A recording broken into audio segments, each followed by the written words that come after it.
All right, guys, we are back with another episode of Going Vegan with Rachid. I am your host, Rachid Kareem Shetty.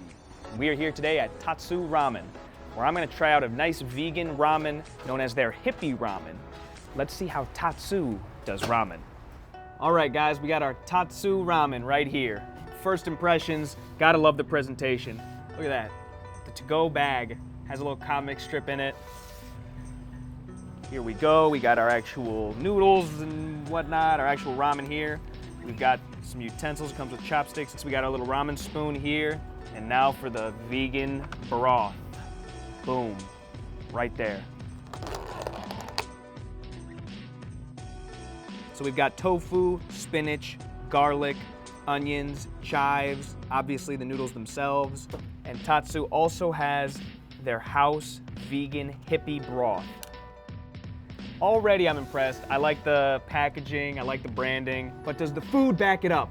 Let's see.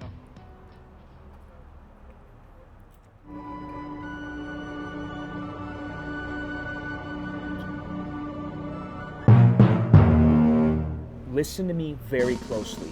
This Tatsu hippie vegan ramen is fire. The tofu surprised me. A lot of the times when I've tried tofu, it lacks flavor, but this tofu has a nice kind of crispy outside that's delicious. Tofu is nice and chewy, not too rubbery, and when it's soaked in that vegan hippie broth, it adds even more flavor to it. It's a nice little meat substitute in there, keep it vegan. The vegan hippie broth, fire. Oh man, delicious, savory, tastes just like beef.